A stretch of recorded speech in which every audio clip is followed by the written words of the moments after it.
I don't memorize a lot of things. So, and there was so much in history on, this is my and Helen and Darlene's great grandfather. And if the other Durfee girls, Leisha and Shelley and Lori, this is also their great grandfather. Great.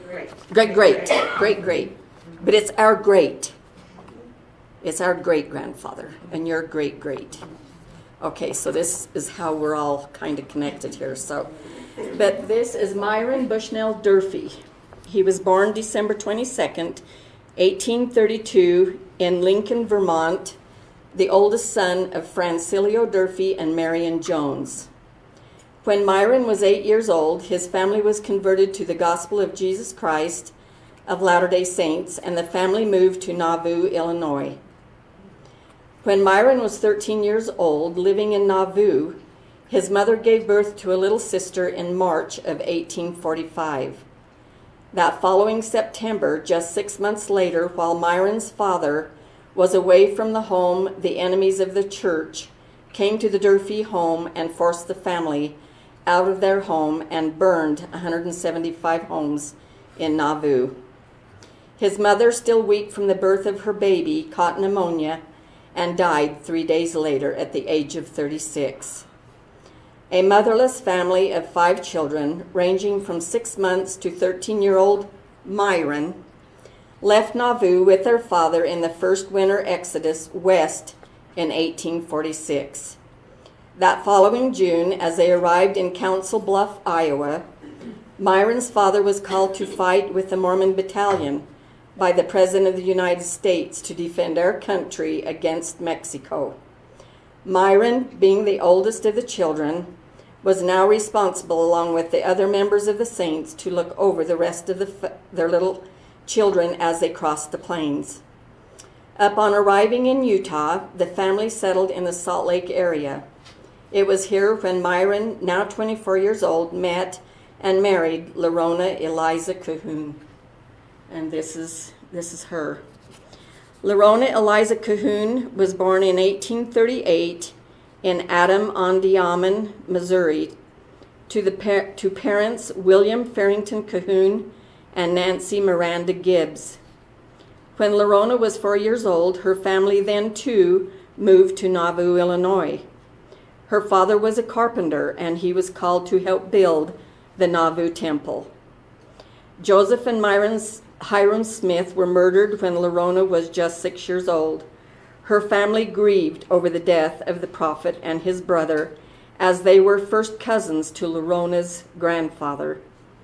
With this event, Lerona's family knew that it would be soon that they would have to leave Nauvoo. On February the 15th, 1846, with a company of saints, Lerona, now 11 years old, and her family left Nauvoo to head across the plains, making stops along the way over the next 3 years. In March of 1849, they started their journey to the Salt Lake Valley. They traveled day after day with many hardships during their trek. It took their company 6 months to cross the plains and arrive in the Salt Lake Valley in September of 1849, and she had the privilege to attend the groundbreaking for the Salt Lake Temple. Myron and Lerona lived in the Salt Lake area nearly 20 years before moving to an area close to Corinne, Utah. They lived here for just a short time. They had 9 children while living in Utah. Early in 1878, Myron and his 2 older sons, Myron Francilio, who was 13, and Henry Miller, 11, and this would be the other Durfee kids' great-grandfather. They left Corinne, Utah to travel to Almo, Idaho. They drove a band of sheep and a few head of other stock with them. And here in Almo, they staked out the very first homestead of 200 acres on the Almo Creek, and that's where my dad and my Uncle Neil was raised, right on the Almo Creek. The house is still there. That's the very first homestead in Almo. Keep that in mind. I didn't know that until I read this. They were the very first settlers here. Now, is that Neil's house? That's the house that sits there. They put stucco around it, but it's the old long log homestead. If the stucco was off those walls, it would be the old homestead. So they raised their claim by placing 4 logs in a square in the form of a foundation for a home. Then Myron left his 2 young sons to watch over the livestock and guard that homestead while he went back to Corinne to gather the rest of the family.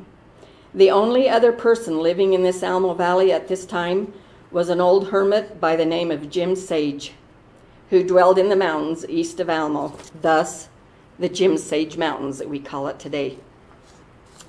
Jim Sage promised Myron that he would look over his boys while he was away. Now these boys were very happy and relieved at the arrival when their family came back home. They were very scared being left here, the 2 little boys, all alone with a strange man that they had no idea who he was. And they heard all kinds of noises in the night, and they thought the Indian massacre had already happened. They'd heard about that. And so they didn't know whether it was Indians or what it was. And they crawled through the grass because they could hear all of this noise.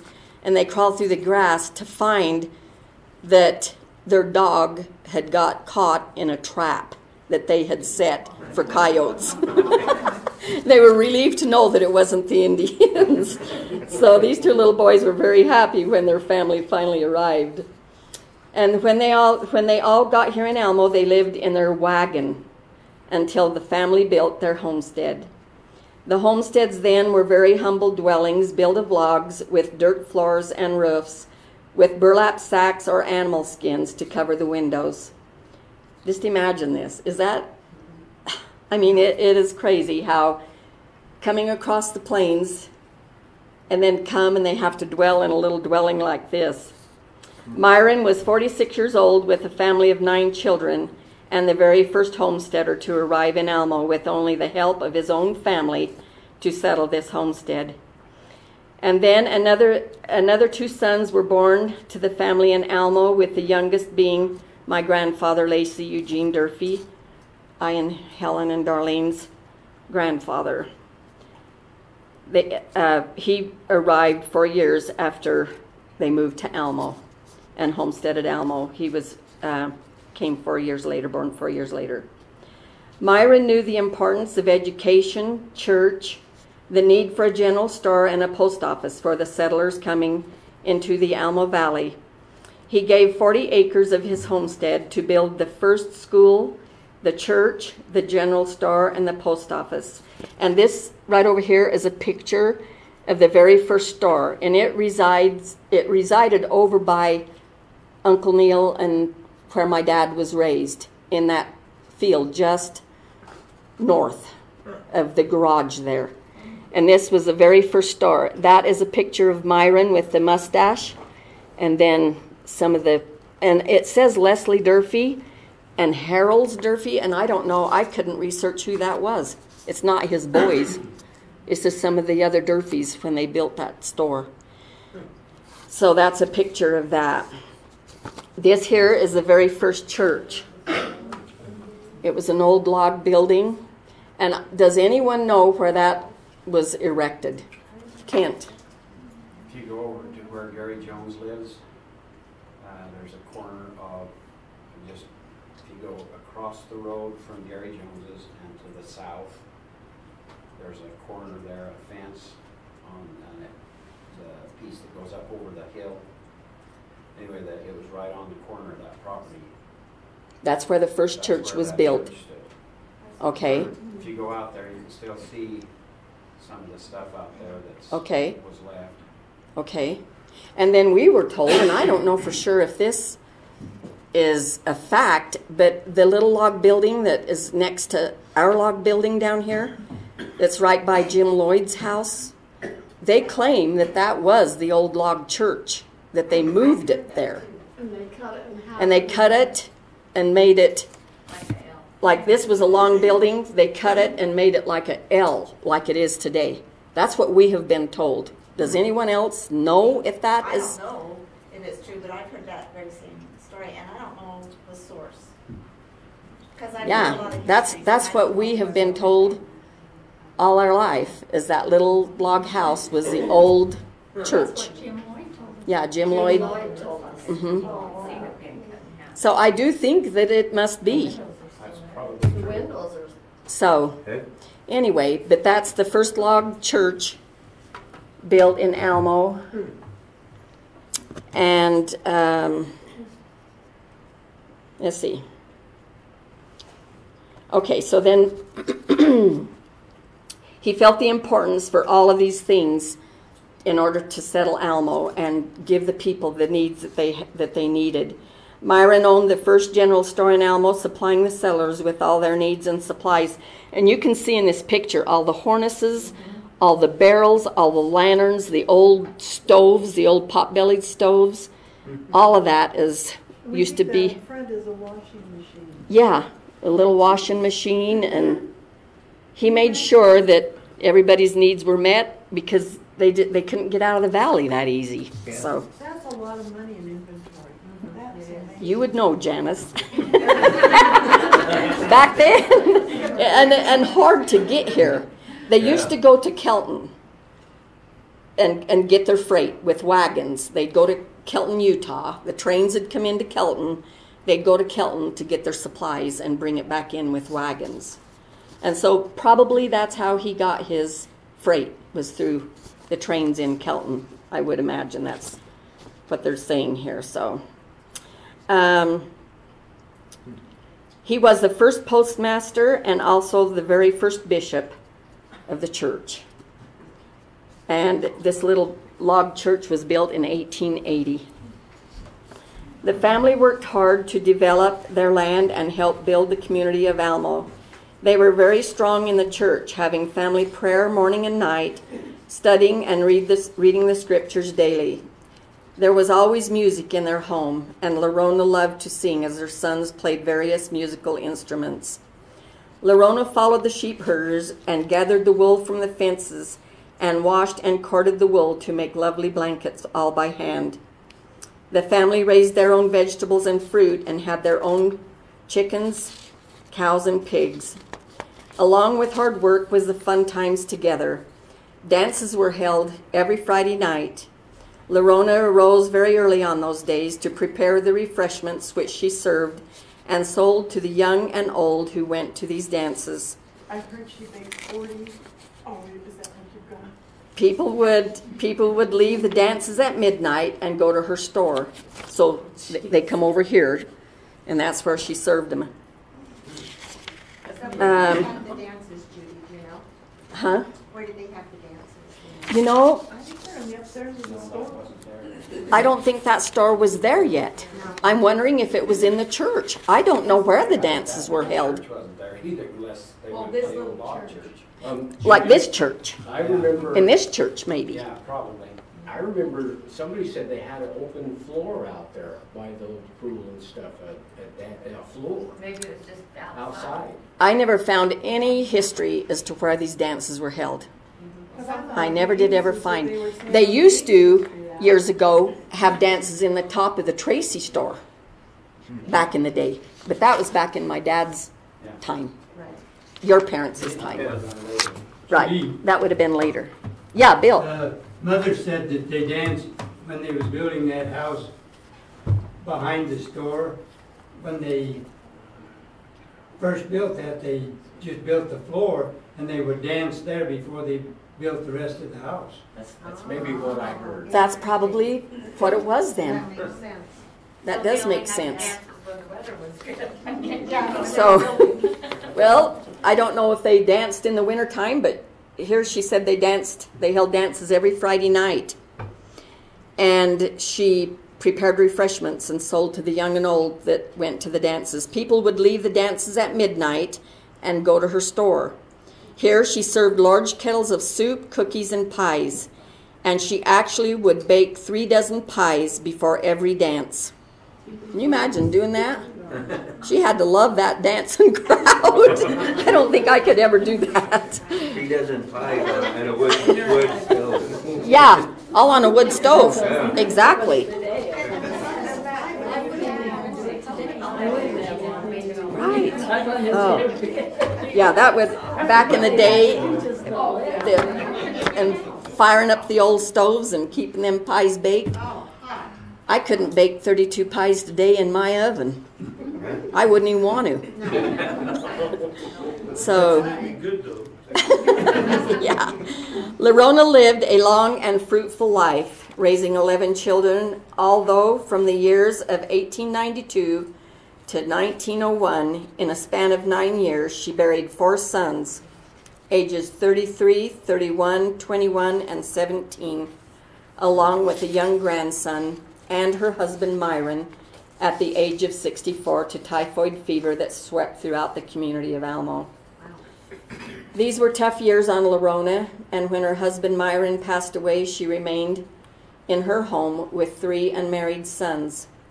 When her youngest son Eugene, our grandfather, got married to Lerona, continued to live with them with the understanding that Eugene would inherit the family farm for caring for his mother. She divided the homestead with her son Henry Miller, who's the other Durfee girls' great-great-grandfather, and they built the home and lived where Shelley lives. Yeah, where Shelley lives now. So they built that home, Henry Miller. When they divided the farm, then Henry Miller built that home over there. And Lacey Eugene stayed at the homestead, where it still stands. My grandfather, Lacey Eugene, kept this first homestead all of his life and raised his family there. Lerona passed away in 1919 at the age of 81. She and Myron and most of their family are buried in the Sunny Cedar Rest Cemetery in Almo. Myron and Lerona were original pioneers coming across the plains, experiencing the hardships and trials they had to endure to reach this beautiful Almo Valley. And when they got here, they said that Myron mentioned that the grass was clear up to the belly of a cow and lush everywhere. They said it was the most beautiful scene to see how lush the ground was. He knew this was the place. And so then I and my sisters, Darlene, Jerry, and Joyce, Helen, and I are proud to be the 4th generation of this tough pioneer family. We are proud of our great-grandparents, who were the first homesteaders to arrive in Almo and help establish the Almo community. We're very proud to call Almo our home. So I didn't go into a whole lot of detail, but I didn't want to make it really long. But they had a lot of hardships. I can't imagine Grandpa Myron's father leaving to go fight that war with the Mormon battalion with a 13-year-old down to a 6-month-old baby, and knowing that he had to do that for the United States, to save the United States from Mexico, and leave this small little family with themselves and whoever else to care for them. They had, some of the other members of Francilo's family had joined the church, and when Francilo went into the Mormon battalion, he took his sister Polly's son, so his nephew, his name was Jarvis Johnson, and Jarvis was just 16, and so he was mustered into the Mormon battalion as well. So Francilo watched over him, and they were very, very close. And so I believe that the other family members, that's who took care of his sisters, are the ones who took care of these kids. Right. That's what he said. He had to leave them with the saints and the family that was coming along to take care of them, and he just left. So So do you know where the rest of the family, the brothers or sisters, ended up? So Henry and Eugene were here. right, Henry and Eugene stayed here and had their families here, and then some of them went on to like Hagerman. Hagerman, Okay. Yeah. down that way. A lot of the Durfees went that way. Now, the reason they went to Hagerman is because there were three brothers. Francilo had 3 sons that survived. Myron and Henry Dennison, that's Kent's ancestor, and probably some of her others too. they ended up here in Elmo together. James Madison, when the Saints left Nauvoo, his family, his wife's family went with one of the splinter groups, and they settled in Monona, Iowa. And it was kind of like communal. Anyway, they were really, the leaders of the church of that branch had took all their money and then were living on it. And so the government actually came in and broke up that particular sect. And a lot of the people came out with James Madison to Alamo and were here for a little while. Some of them were buried in the cemetery, and then they went up to Hagerman because there was a branch of the reorganized church up there. So that's why they ended up in... Right. A couple of years ago, I had the opportunity to go to Nauvoo and look the whole area over, and we found there's no home there, but there's a marker there that says Durfee Homestead, you know, the Durfee home, but it was spelled D-U-R-F-E-Y at that time. So they changed the spelling of that name they didn't spell later. That well, so they just changed Right. It was spelled, Right. You could find it all That's the however time. they wanted to. Right, right. And so it's marked where that home was, where they burned it down. And I thought, you know, it was pretty special to me to be able to see that and know that my grandfather on Larona's side actually helped build the Nauvoo temple. So we have good roots. Judy, Good in people. addition to all the pies that Lerona baked on Fridays, we've got to remember she ironed and starched all those boys' shirts. Right, for church. With a flat iron, I'm sure. Right. Yeah, and you know, she done it with a flat iron, and I also read where she done it with a flat iron, and then right at the very last, she got wax on the iron and waxed the collars and the cuffs with wax. So they would stay stiff and stay looking very sharp. Right. And you look at that picture though, and they are dressed. Yeah. Oh, yeah. Right. Oh, yes. Yeah, I'll pass this picture around so you can all Does see. anybody know And who's notice- in that picture? notice- The only one we know is the lady you're with on the the baby is, Pass this picture around. Notice the little hats on all the little girls and how fancy they all dressed. I mean, it was... Is there a date when that was taken? Do we know what? around 96. And when? I think it's 1896-ish. That'd be interesting to see who all those people were. We ought to look at it and see. I'll Kent? give you a little bit more background about the Mormon Battalion. I mean, it was to help the United States, but it came really as a blessing to the Saints, because after being ejected from Nauvoo, they were destitute. They had nothing. Yes. And this came as a blessing to them because, and that's why these men mustered in, is because they needed money. Right. And They got paid to go fight. To go fight, and they never fought anything. They never fought a single battle. They marched all the way down through the southwest there, clear to Las Vegas, and I think they were, well, but they went into Las Vegas as well. Like, they may have been the ones that founded it, I don't know. Mm-hmm. But, Right, that is right. That's where The Las Vegas Spring. yeah. Anyway, and then after that, the war ended. And then they went north to Sacramento, and they were there and were probably among those that discovered gold. Wow. But they did not stay there like most people who rushed to the gold fields. They left and went back to Salt Lake right after that gold was discovered. Wow. So anyway, it was something that was a hardship for them, but it was also a huge blessing because it Right. gave the Saints It gave them the money. needed money. Mm-hmm. And I read just today how much money they got, and it wasn't much. but No, it was wasn't probably a gold mine. But they I also can't allowed remember. them to stay in Council Bluffs. That was Indian Yeah, land, that and was, they gave them permission to stay in Council Bluffs. Oh, yeah. that was all part of the deal. Right. So anyway, that's just some side Yeah. information. Thank you for sharing that.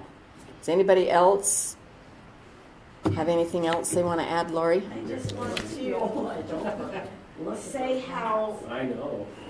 frightened Ladies, those two boys were, it had to must, have been, and how young they were. The oldest was 13, Right, and then our great-grandpa was, you know, 11. He was I 11. have a grandson that age, and I can't imagine him being left. I can't imagine.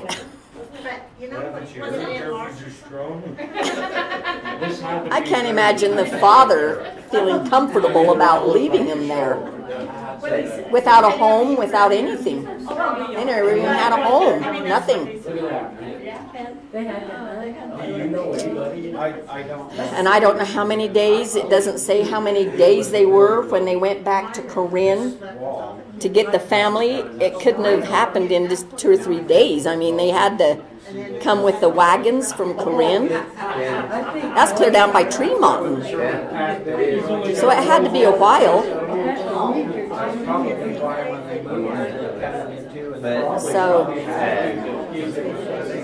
They right. started kids earlier. I have something too. I have something fun. Is that being? Yeah. Don't you talk about the Titanic movie, people? Yes, sir. Titanic. Era. Yeah. right, and it's my Them hats. When will Titanic? Oh, Helen. Where was Jim Sage? Where did he live? They said it, in this report said he dwelled on the mountain east of Almo that they named the Jib Sage So Mountains. you kind of. I don't know if he had a cabin up there. I don't know. Well, he had a field fence. Did he? Yeah, there's- Kent? There's fence up there. He had a cabin back up there in Jim Sage Canyon. There's a spring up there. Yeah. And he had his cabin up there, but he also had a still. And he was making whiskey up there. But he also he had Where was the deed to property now, or Jim says Jim was back, where was the Titanic come together? Oh, really? it's the ground Oh, that's, yes. They need to hear this. Okay. Kent's got a little bit of history. Kent's got a little bit of history on Jim Sage. Jim Sage lived up on the end of the Jim Sage Mountain in Jim Sage Canyon. There's a spring up there, but he also owned property down on the river, down on where Almo Creek and Raft River meet. It's kind of on the Knight place down there Yeah. that Floyd Knight had. That was some of that area was homesteaded and claimed by Jim Sage. So that was something he had, and I don't know when he homesteaded it. I've seen the fence line up in the canyon. I've seen Yeah. there's still part of that old fence line, but I've never have been able to find that foundation or anything. No, and I doubt if he had much of a foundation. He probably just Raw. put logs down on the ground. I have no idea. Yeah. But Well, I'm a cemetery crawler and I've seen his headstone. yeah, Yeah. Yeah, he is buried in the Almo Cemetery. Jim Sage is buried in the Almo So Cemetery. was that spring the Womack spring that he lived on? No. I think it's another What one. spring was he on? It was over in Jim Sage. It was Over in Sage Canyon. What's that spring called? I don't know. Sage. I heard it called Jim Sage Springs. Yeah, Oh, is it? that's what it's called. Okay, it's Womack. next canyon over? Yeah. Okay. Womack was a whole other man. Yeah, that's, was it related to like Yeah. Kim Miller's bunch? Yeah, and there's a fence. Well, it's related to Thatcher's grandmother was. But Interesting. seems like kids that age or that day and age 13 was pretty much mature. I mean, they Well, give they them have a lot of Well, responsibility. they're grown up. They're a lot more grown up than a 13-year-old today by far, because they come across the plains and they kind of knew what it was like. Yeah, Myron. And they had to take it. Right. Can I also tell you my theory as to why Myron came here? Okay. I Listen to have what Kent no- has to say. I have no proof of this, but the Almo Massacre took place in 1862, 61 or 62, and Myron was among those who came here on the rescue to try and save those people. Okay? I believe, now at that time I believe he was living there by Brigham City. I think it's at Connor Spring. Connor Springs, and that's really close to Corinne, Utah. It's close to Corinne, but that spring that's there is quite brackish. The ground is alkali, and I think they were struggling to make a go of it on that water. Right. Anyway, he came out here on that rescue, and you talked about what this valley looked like. I think he came here and he saw how lush and beautiful this valley was, and after the Indian problems died down, I think he packed up his family and came here. I think that's why us Durfees are here. And then he brought his brothers with him. Yes, later, yes. A year or so later. Yeah, they followed along. Now, I have no proof of that, but that's what I believe, and that's why he ended up here. Probably. Can I add to your story about the valley? Audrey's grandma Wickle, very old lady, when she came here, she said there was no sagebrush. And hardly any the mountains were just covered with grass, and the valleys were, like they said, belly high cattle, and it was the most beautiful place because she said there was no sagebrush or cedar trees. Yeah. And so that was all imported, I think, from. Well, I've heard that before. We got six Oregon Trail, California Trail games. Right. Yeah. I'm sure that's part of it too. Yeah. I think that the whole area got kind of overgrazed with some and that's when the sagebrush comes. Some cattle companies and so forth. At one time on the other side of Jim's stage, they said there was 21 sheep camps on that lower side. Wow. In the spring of the year, lamb and sheep. Wow. What else was it you wanted me? I want to tell them about Oh, okay. Everybody, Janice has got. people kind of poo-poo the story of the massacre. There have been renowned historians that say it never happened and it was all made up. Anyway, I wanted to show you this picture. This is a picture of Henry Dennison, my grandfather, great-grandfather. And what is interesting is that in the 18, what year was it? It was before 1900. I don't remember. because he died in. But Almo used to do a reenactment of the massacre, and it was in the 1880s. In 1880s era. It had been around the 1880s. And so this comes from Dolores Booth is where we found the story. They would do a reenactment of the massacre, and in one of these reenactments, Henry Dennison and Myron were participants, and Myron was one of the Indians, and Henry Dennison is the other way around? Yeah. Okay. And they're a year apart. Yeah, they were a year apart.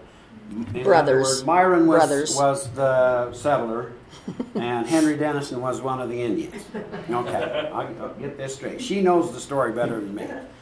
But anyway, during this reenactment, they had their guns loaded with blanks. Well, in the fracas and all the excitement of the reenactment, Henry Dennison got shot in the eye with a blank. By Myron. By Myron.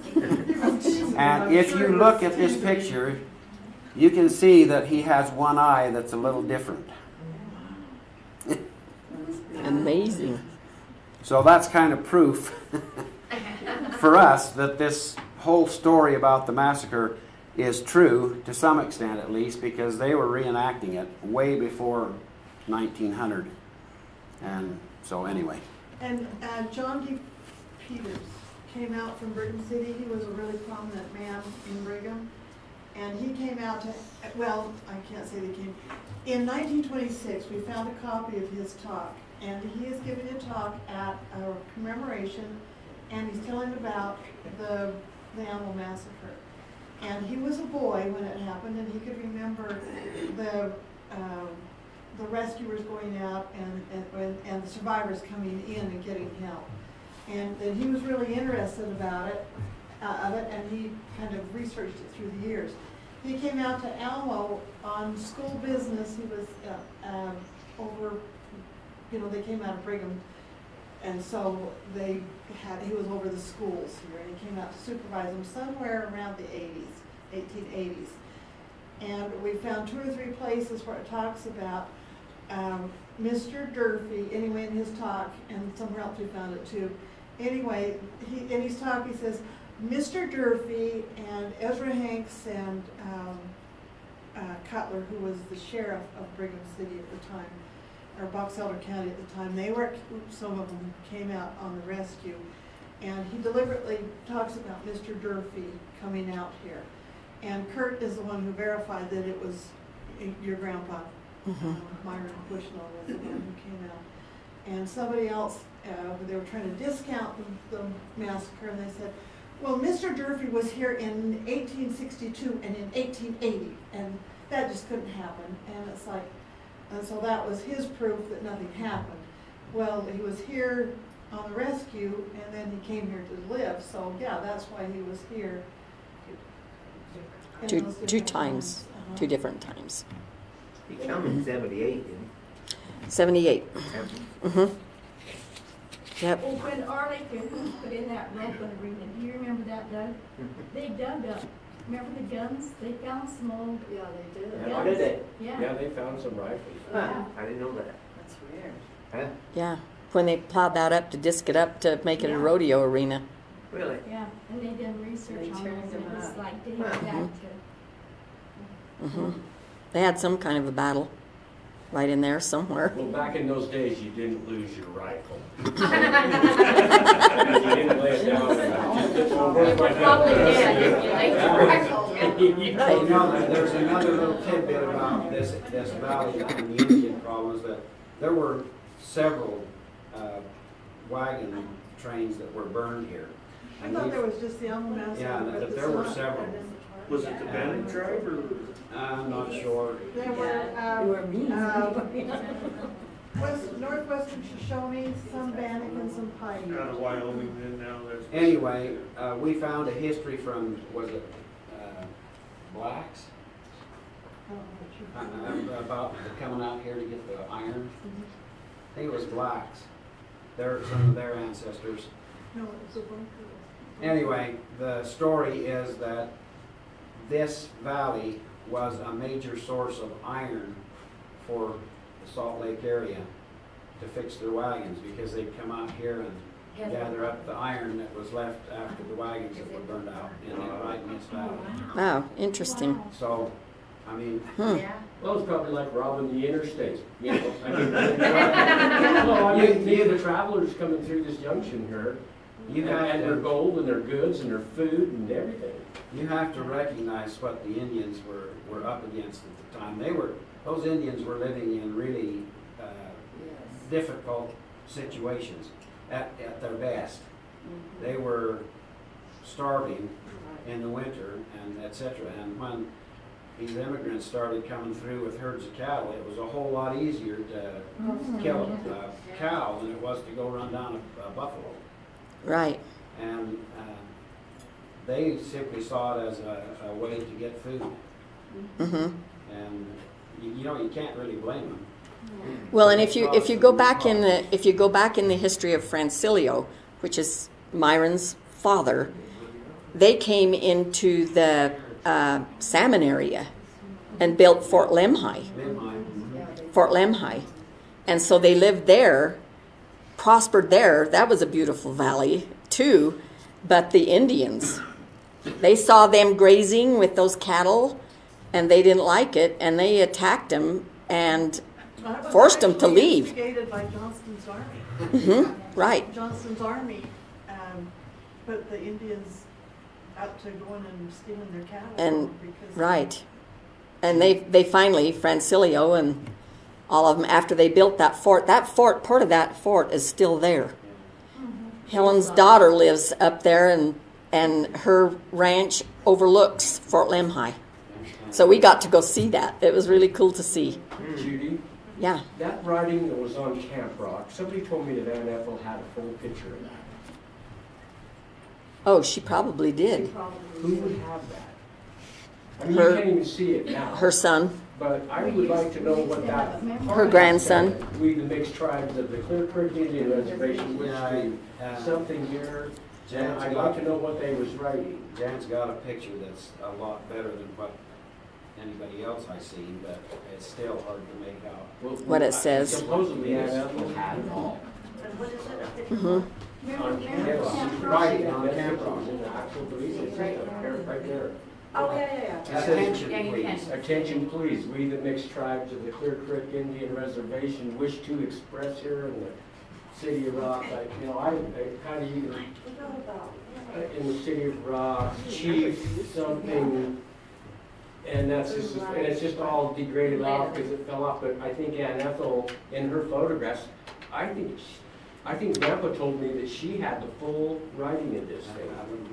Yeah. And I'd like to know what the message they was writing to the people that came through there. This is a billboard for going through that trail on City of Rock Street.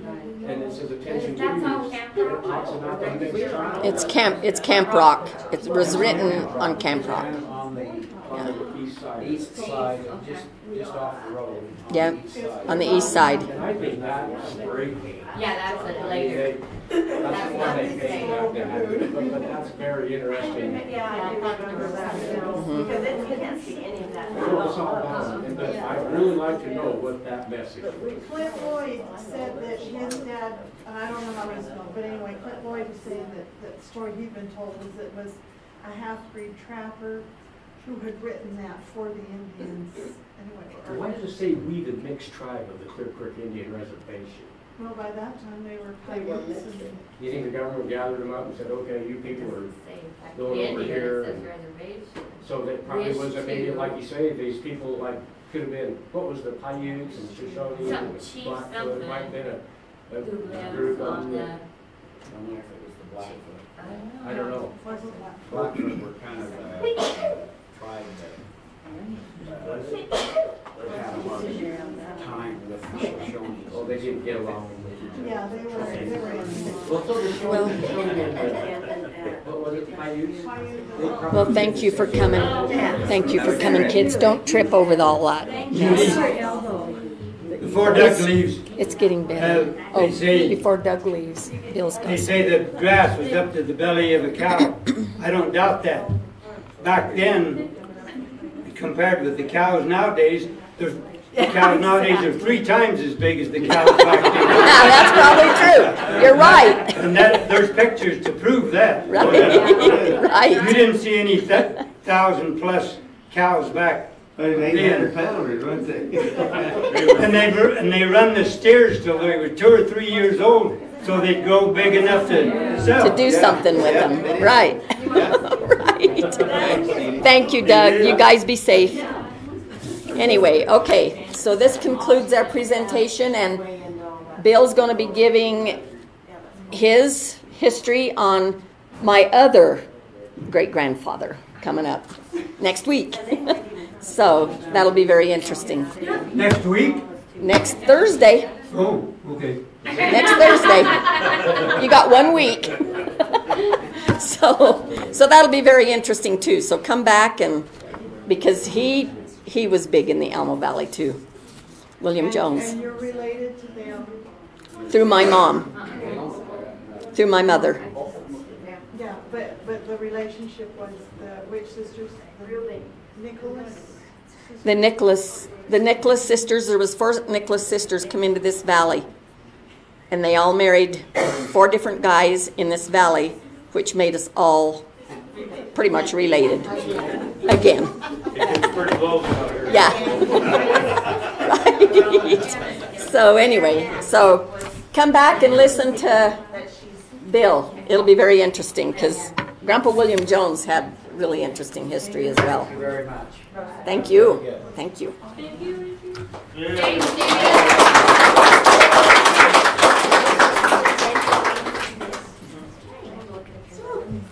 Thanks, I'll tell you what. How you doing, Bill? My name's Jason. When you said Shawnee area. Johnston Army, is that what you said? Who are they? Yeah. Are you familiar at all with Utah history and the history of the LDS Church? Not really. Yeah. So anyway, so we'll sit down. Well, we're we'll sit down.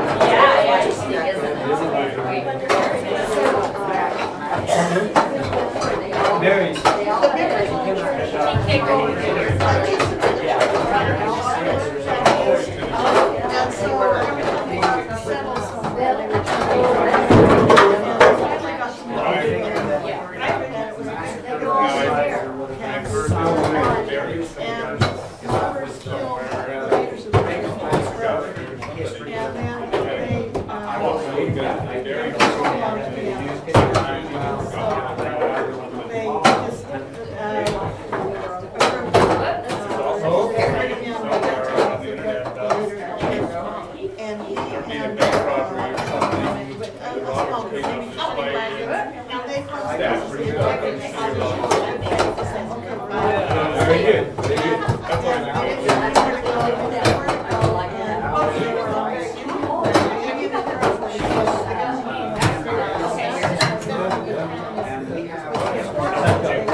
Janice Durfee goes back on those. She comes up.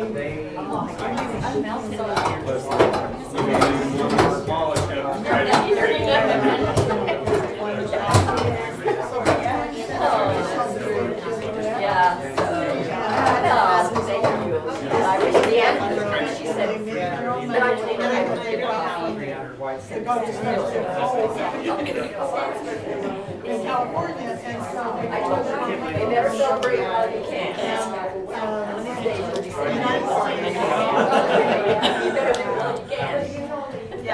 Thanks for coming.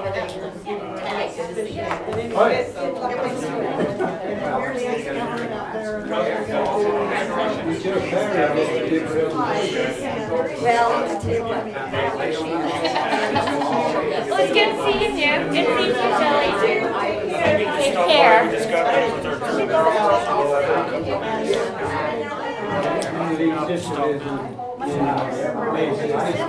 Okay, you want to head out to the front?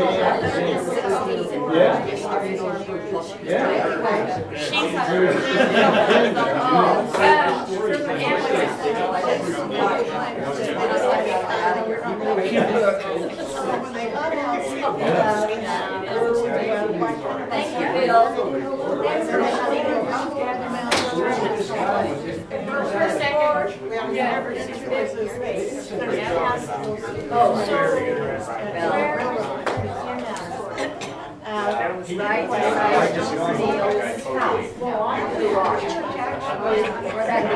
I'm going to go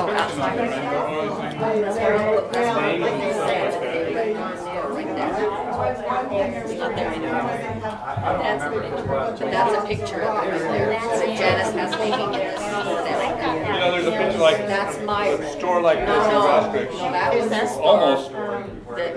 that our Like grandpa the same Myron photographers going around taking pictures. So who ended up with the Potbelly Stone? I remember, don't quote me on this, but I remember when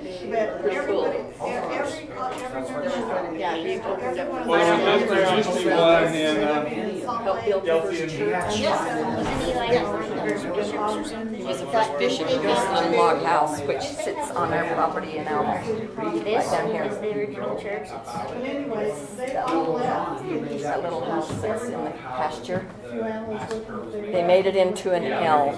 They cut it in half to move it, and then they turned it. Oh, say they did cut it in half? Yeah. Oh, okay. In order to move it, they cut it in half and brought it in half at a time. So where did they move it from? Over by Gary, right across the road Oh, from Gary. that's what I thought. It was Jones over over there. there. And there were Anyway, he made up this whole story about how Yeah. it was a story that was all fabricated by Brown. That's You pretty can, cool. oh wait, you can see them right there. And how they Yeah. made up this story, you know. Not real plain, but you can see a little bit. Well, you take it to Harold. I don't know. I think it's Graham, because I think it's right in that field. This would have been Was in the field Before you like turn to go the to the big cove. hills right here. Right. Okay. Before you Yeah, go to the turn to go cabin to the would be cove. this way. Right. Other than people who are rescuers. Looks like That's what I'm saying, is who knows around here? Snowshoes, yeah. Well, and Look at all the harnesses I back told you there are other teams, wagon all the trains, bridles. and some of those, there are newspapers. Because survivors went down and talked to the So it's newspapers. just the old Washington machine. This is an old Bloodshed Washington. between them, you know, they didn't shoot it out or anything, but they kept us, it was scary. Yeah, there was no one to tell. Other than the This people is that an old, rescued. And the ones that we have, like more up in Brigham City, This is North the Brigham City.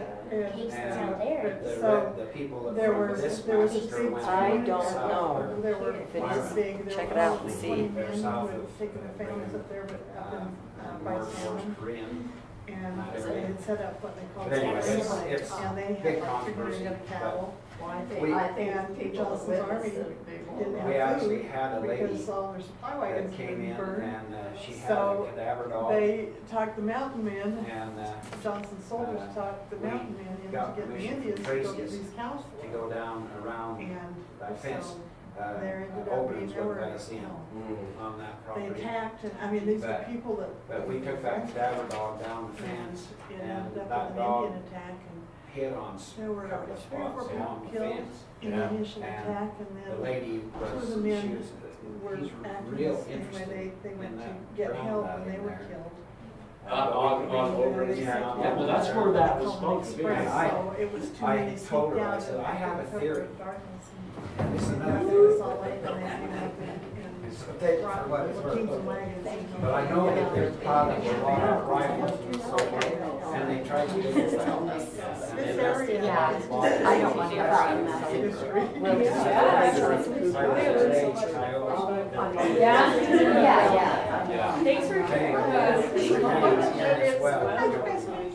Yeah, for sure. You guys do this one. Well, you did good too.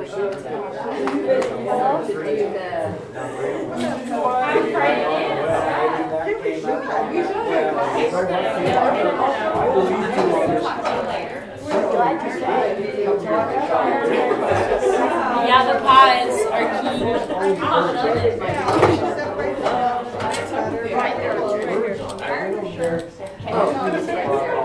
See you, honey. Thank you for coming. Thank you for coming. And they lived, okay, that house where the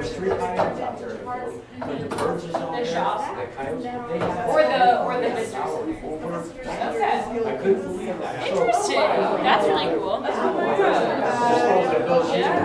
in it, and I don't think Lorona did, because Lorona would have lived, but her brothers came and they lived in that. And that's what these guys don't understand. They don't- Is there a picture of They it from own when it where was the bodies the go. common house? They fed about 50 coyotes. Sure is, but I never thought I'd Well, it's easy when they're. Yeah, maybe. You take a Thank you whole so much. floor. Have a good evening. Enough for a guy to get down, Yeah, dirt, now there's a get big down one there out there 10, in 12 feet, it would carry it. a bigger one. With bones. Oh, there is. Anyway, Here. it's Yeah. controversy, but Yeah, no, it's I- kind of fun to to think about. Well, that's what these Well, these guys, they don't live out here. They don't see how fast a car gets to get out. here. Predator and This stuff. is We Robert talked to Mason, another guy that was a Ward, historian, whose Rhett's and we ancestry. were trying to She's have him whose help us ancestry? figure Rhett. out what Rhett Ward? went Yeah, on, so you know, and he she's, says, well, when you read some of these Rhett's histories, and- we've got I mean, some, not Rhett, Ron's and he says, you guys live here. As she's, you read those histories, Well, you I bet probably Myron will be has able got to to be- recognize I think exactly he's what the bishop they're talking about. yeah. And he's we got have to. one, I He's don't gotta remember be what there his name is, but somewhere. he talks about coming I just from don't know where. I Snake think, River up you to know, Raft from River, that one of those trappers, we're from and he here, talks we could about pick him out. their travels. Like and he's Yeah. really, just he's from by been his thinking, account, you know. we can pinpoint Where he was. right where he was, comes up here, goes through the narrows So up you have a here bigger picture to of Lynn. this? Oh, And he But can describes we, it is perfectly. there a way we Going can out get a to copy of that? These creeks. yeah, I haven't got a printer set They up. went over Grand But I don't Pass. He talks about Buffalo. Yeah, there were buffalo in the Alma Well, Valley. I'll tell you another thing Cleon told me. He said all these old guys, they got all their ponies over here on Jim Six. They were Oh, well, it doesn't surprise me. That's what he said.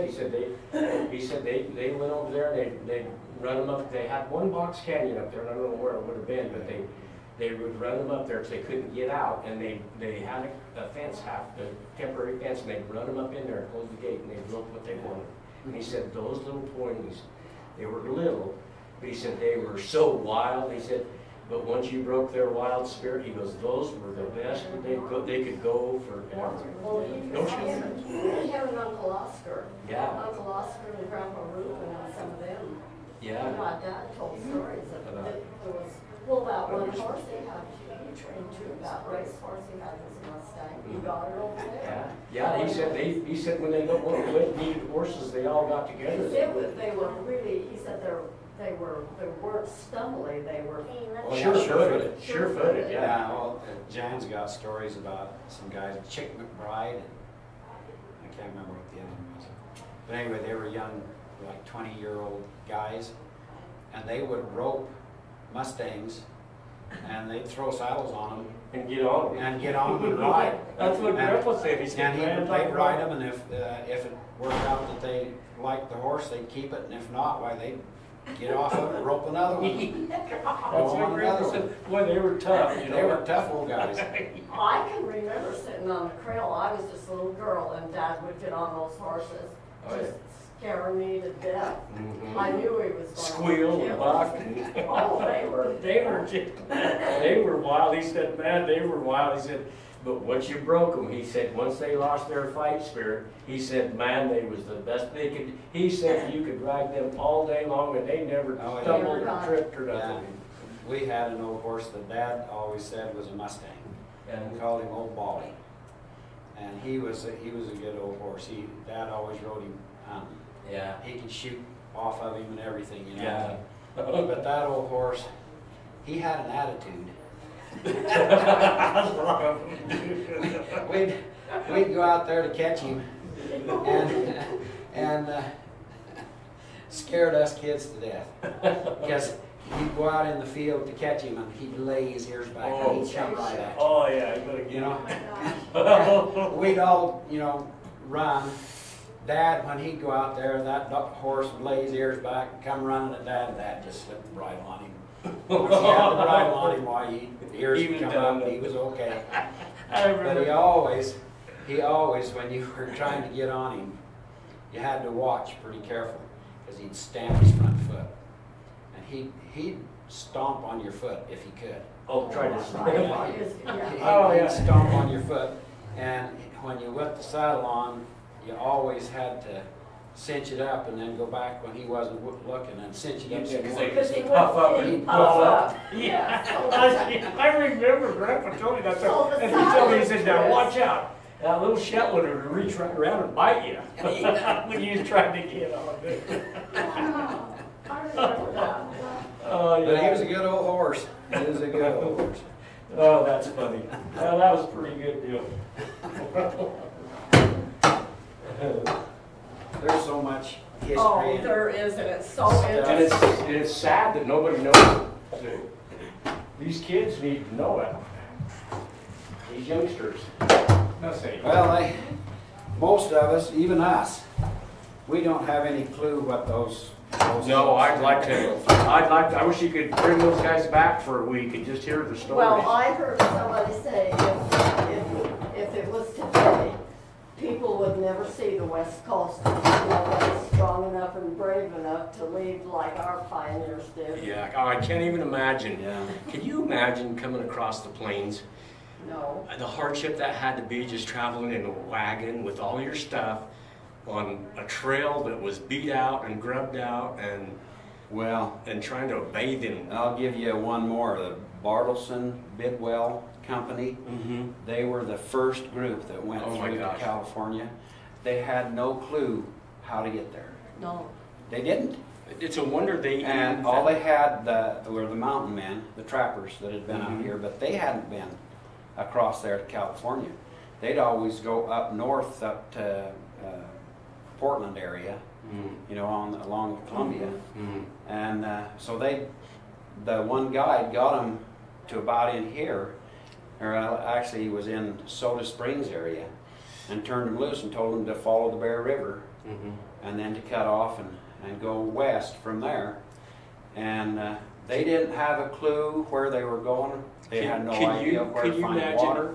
If you was going across that Snake River plain flat, probably it didn't have the brush, but just a flat prairie, and going up to the Twin Falls Gorge and going, where are we going now? Oh yeah, how do we? Exactly. Well, they even going across the Nevada desert, that big, I've read The Crossing is the name of that, when the gold rush was on, and those pioneers, they went days without water because they got in that area. You've probably read that. You mean the top And the water was bad. Or the just on the Humboldt? Is it the ones that went down across the desert? Across, when you come into Reno, that, no, it's over by Austin. And well, it's down that valley where I know what you're talking, just a dry lake. It's just that alkali desert. There's nothing there in dry lake bed for. Yeah. Anyway. Well, that one party cut off and took the shortcut and went across the desert, and they got. I think it was the Donner Party. It was the Donner Party. They got held up there. They thought they were going to take a shortcut and take what they called the Hastings cutoff. Yeah. But nobody had been across it, so they didn't know what they were getting into. Yeah. And they thought it was. I think they said they thought it was 30 miles across that flat to get to the Pilot Spring, and it's 90. So they was in for a long road, man, to get across that. What do you think these round things Is that lasso rope or wire? Is it wire? I think would that be?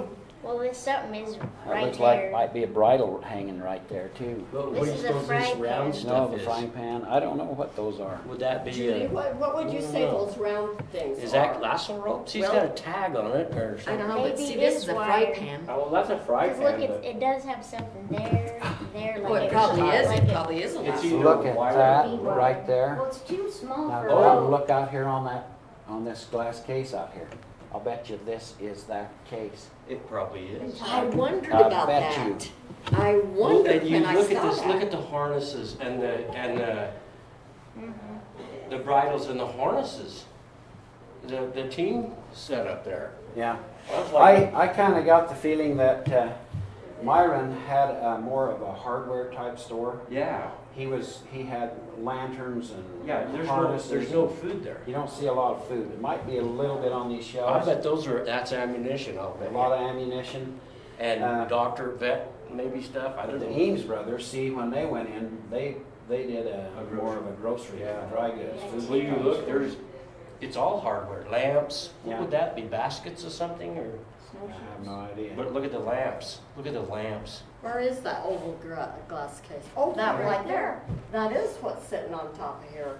I'd be willing to bet. What about this cash register? Is that the one you got in your store? This is a lot too small. That one we got in the store is like a Cadillac. I don't know how on earth that got. I'll bet that's worth a lot. It is, I'm But sure. see, this can't be roped because It look actually how still small belongs it to is next Tracy's. to that guy. Does it? Yeah, it's Tracy's. The cash register and the McCaskey thing next to it. Yeah. Those still belong to Tracy's. Oh, that's an heirloom, boy. That deal. Yeah, well, they don't want to sell it and they don't really want to move it. It belongs in a museum somewhere. Well, it's right there. It's a perfect place. It's a perfect place for it. Oh, yeah. That looks like that's in grade, but maybe not. I would bet those are lasso ropes. I can't. Well, look how tiny it is next to that guy's leg. That's You think what? It's too small for a lasso. I don't. Maybe it's a wire. It must be wire or something. I don't know. I just look at that and I think, how on earth did they have the money to put that much inventory in? No, look at all those horse collars. Look at the collars in there. Yeah. Look And at all the buggy stuff, Uh-huh. reins and whatever. That's all the harness gear right Yeah. There's harnesses. Yeah. It's pretty amazing. Steve Ward's got a whole shed of that right there behind Wally Taylor's little tack thing. I think there's 2 sets of team. So do you think that is the glass case or not? Yeah, I told you. It may not be, but it's sure similar. It does look like it, doesn't it? It's probably not. See, Now this that you goes all look the at way it. down. Yeah, and there's some engraving on the bottom, and it's. How'd you like to have one of these, bigger dear? base. No, thank you. What's that? Can you Look imagine at all the that old washing I machine? wonder if they had a washer. This old washing machine right here. Whoever bought that thought they Or were if it was selling oh wait, it's a cranker. Yeah, it's a big handle. Has a wheel on it. Yeah, And you it pull a was wheel and Spin crank it, and it went yeah. agitated. that was a big step up from the Oh, washing. yeah, yeah, from the washboard. wash tub, yeah. Whoever got that probably really felt like they Well, I wonder had it made. if Grandma Myron, or Grandpa Myron's wife, I wonder if she had one Look of at these the to horse wash all blankets, those shirts. Yeah. Probably. It was all to do with hardware and lanterns and. I'll bet Myron's stoves. wife had one of those. She had to wash Wow, all look at them the old white wood shirts. barrels. Look at them old wood barrels. Yeah, in the back. Yeah, and you can bet they were full of nails and. Yeah. Right. Horseshoe nails and Yeah. horseshoes and. Fence staples. I don't know if they done fencing, but. Got that from. Yeah, I wish we could find out. Look at those old stoves. My gosh, he had quite a store. Now, Annette does have this picture. If we could ever find her all So over. who would have all This is a Johnny profile. Parrish's son. This is a profile. I of wish the we could story. find that. Yep, there's a cook stove there. Ethel's picture, she Yeah. had a We lot. would really need that. It's a profile of a cook stove. Yeah, that's. Oh, it cook is a stove. cook stove. Look See, at it's that. Oh, Oh, yeah, I she missed that. That That's was a a side- good size Oh, That's door. a side That's the view. warming oven up there. That's the This top. is an old coffee Yeah, that's the pot. side Yeah, view. coffee pot. Look at there. I had missed that. Didn't see that. So, I And wonder, all these little tops, they came off. Well, I wonder if And they had a this, cook plate on a lot of those. I wonder if that's a butter churner. probably. Those are, Well, it's I got a think stick Would- up It in might there. be. A butter churn, it could be. Look at the It's top, how it possible. goes in funny, and it's got that handle. You're And there's right. another You're one. right. I wonder if they were butter It's churns. possible. could be. Entirely Well, possible. I'll bet they had Don't to you churn the just butter. feel such a, since we started doing these, it just has changed the way I feel about these guys, you know? Oh, I It know. just- Makes me feel lazy. Well, We just got it like pretty easy. reading this I'm history. grateful. Until I read this, I did not realize that it was Myron was the first homesteader. I didn't I either. did not know that until I got to Look at reading that, all look at this ceiling, how slapped it is, it Yes, shines. shiny. It's just, I don't know if that's copper Mhm. or Who what, but knows? that's, Or look metal. how that's shining. Mhm. They had a finish on that. It's quite a store. I'd like to see a color photo of that. Yeah, that would be cool. They colorize them now. And look, a That ladder, would be kind of fun to. Yeah, that's no ladder. and look at the bridles. All the bits. The bits. Well, to think how remote this place was, and they had to go Well, to Kelly. what would be the closest place? Was Burley even Burley then? Oh, no. No. It would have been no, Oakley or no. Albion maybe? They went to Kelton Yeah, and met the railroad. Kelton. And, but Oakley was just as, Oakley wasn't settled in 1880. Was Albion? Albion Started was in part of the Kelton Road. 1875. So would Albion have been? a But they place? wouldn't have gotten anything No. from No, it Albion wouldn't had to have be been a freight. trade place. It was They the. would- Kelton was where everybody went. for Everybody stuff. went to The Kelly. To get it train, off the railroad. train Mhm. brought in And so freight. these guys freighted it up here on wagons for the Right. store. Right, Yeah. well, you have to recognize, see, that the freight road that went north to Boise, to the mines, Yeah. up towards Boise, that came through here, because they hit the Salt Lake, Oklahoma. California Trail, and then they'd The go Salt Lake, up Oklahoma. through Twin Sisters. Twin Sisters, And then down. and then they'd go down Birch Creek, Uh-huh. and down through Oakley, and around to Well, Rock Oakley Creek. was probably the only, there was probably nothing south of, or north of here, much. No, not So they had to much. go to Twin Oakland. was It not, wasn't there was no until twin, there was no. they built the bridge over the river, down that bridge, Yeah, the bridge. and then they changed the trail so it went along the other side of the mountain. And went over that Connor And Spring. went over You Connor, can move that. Connor Creek, Yeah. down in through Albion. Come through Berryman's. Yeah. Yeah, and there was a spring right on the side of the hill. Somebody told me that was a water spring Well, that they and stopped Yells, at. there was Yeah, I don't doubt it. Remember, you know where those poplar trees are right there before you get to that Berryman place? Yeah. They've got That's families. actually They were the from site of a A mill. mill. Yeah, so they had to have enough water. Well, look, there's a ditch that comes up Yeah. around up What was the above. name of it? So they went back up off of Well, Huey Thompson was Patrick from Creek. Grass Grassy Creek. Creek and But there were some Thompsons. There's there that was were a Colin ditch Thompsons. Thompson on that lived water up up and then in, it went down Yost. through a pipe. The pipe's still there. Oh, and they had water They wheels. said and they water lived in their wheel. history, they And lived kind of. if you ever down. stop and go back in there, The that Thompsons whole were out. area in there is rocked Makes you out. wonder if there's any on Toots Yes, City. yeah, you can't see it from the road. It's got a rock wall. It's You know how. rock walls, at least three sides of it are rock walls. Is that what- Flat, lava rock. That's where the mill's at? That's where the mill pond was. And kind The of. wheel's not there anymore, but the pipe coming down is there, and so it had to set right there where just that want to water leave it was here? sitting. Well, that's what I heard. There was a little mill, a flour mill. They took Yeah, I don't know what they milled, Milled, but I don't know. probably I don't flour. know, the more Probably we do this, I feed keep in. running into Yeah. people's names. But it was called Conan. Yeah. Well, that's Conan, where his Conan. family came Uh-huh. from, Yeah. and then they moved down And to like if you look on the Tyler, fence right there where that is, there's a plaque and there they now. picked up Oh, some- there's a historical So marker. you have to There's a understand plaque that on the nothing, fence, there would be somebody made nothing it. dead. Yeah, oh. But you can, They just went through you that can area just hop over the until fence the and water pipe sneak was back into those trees and you'll see some amazing rock work back in there. I'll have to stop there and go look over there. I've just seen the trees. Grandpa told me it used to be a stop when they'd go to Albion to Kelton, along that mountain, that there was water there, and I don't know, Well, a the spring, creek- or I don't know if it was a creek or what, but he said there was this place they passed by and went on into the summit. And then I read stories that turned into a major route once they got the bridge in and to Albion, and then they have to have Stars Ferry to cross the river. And Burley was just a No, flat. nothing there. There was nothing in Burley until the So project. I wonder what they did when they went down that trail at Albion, hit that flat and headed off to Stars Ferry when they looked over that gorge. If they ever thought they was gonna be able to cross that sometime, you know? I don't know, they actually didn't cross, maybe later they crossed over, but a lot of them went to Rock Creek, Oh, which is, still on the south side of the river. yeah, That was a major stop and trading post and everything. right. So, but they had, if they was going to Boise, they had to go to Stars Ferry, didn't they, to get out of Well, that ferry? no, they could go on up to Three Island Crossing. Oh, Three Island, yeah, okay. And Yeah.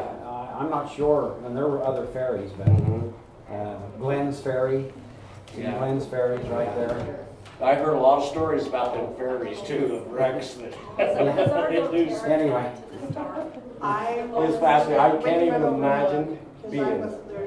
Well, I'll tell you another story that I have loved and fascinated over was Ephraim Hicks. oh yeah. The Pony Express guy that drove that, and Brigham Young asked all the group of guys who could go. Yeah, oh, I'll be ready in 3 days, I'll be ready in a week. And Ephraim says, I can go right now. I'm ready. He drove that so many times. But I think about how brave and courageous that guy had to be Oh yeah. to go there across that several times, carrying the mail all by himself, and Indians, and I admire that guy. I just think of the courage and the bravery, and I think, how did those guys muster up this? Well, even Francillo, he made several trips back and forth across the plains. Yeah, and I just think, I can't even imagine, I can't even load my four-wheeler. Stuff last me for a day, how they packed a horse and maybe a pack horse to go back and forth across there and carry their mail, and I'm amazed at those stories. I read those stories about those pioneers and the hardships and how they struggled to make what we have here. Well, you look at even some of these old buildings like the store and over there where your grandpa lived. Those old buildings lost, and they didn't just go buy them somewhere. They went up into the park cut them down and drug them down here and then squared them up or whatever and built what they could out of it. I was working on that old house at Cleon's with the Park Service bought it. We used to, and on the walls was that, remember that old Celotex So that's James black stuff? It was kind of a fiber. That's what was on the inside of that house. We tore all that out. We tore some of that out. And old Wally Taylor, I guess, owned that house before Grandpa got her. I think that's what Grandpa said. We got in there, and part of the wiring, I don't know who fixed the wiring, but it was an extension cord with some old Scotch tape. All his kids were raised in his house, and this fire thing was right there. It was 2 extension cords was part of the wiring for one outlet on it. I just thought, that's hard times, buddy, when you're taking your lamp cords to wire. The stories I heard from Grandma, the way she made stuff for these kids, and I had the opportunities to sit there and spend summers with my grandpa and grandma and hear story after story.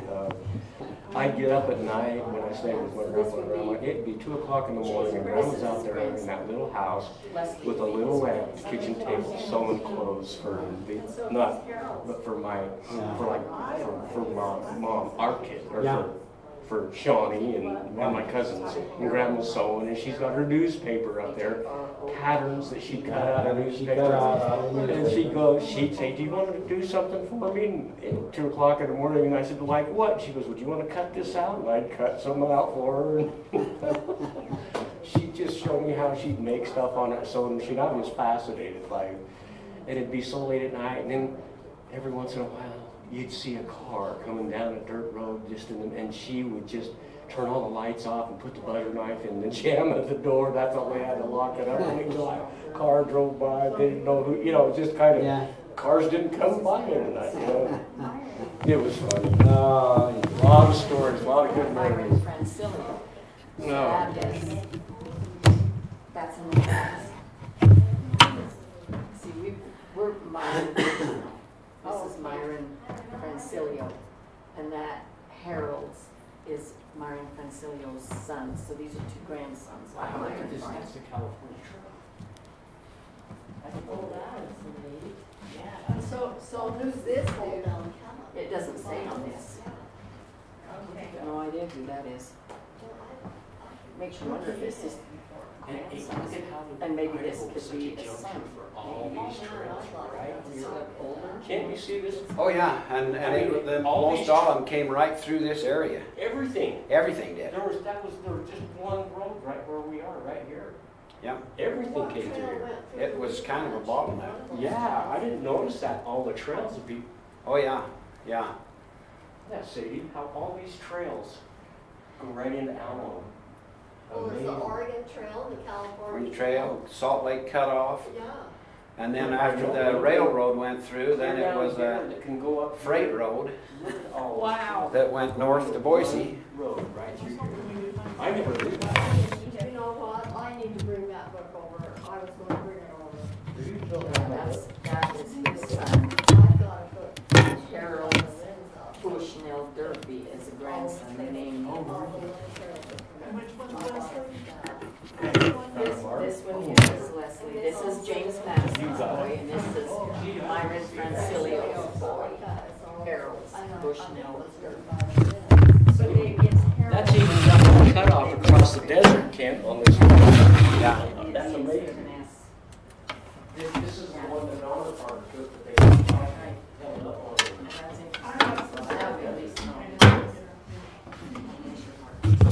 Jan, I think this recorder's still on here. Oh, okay.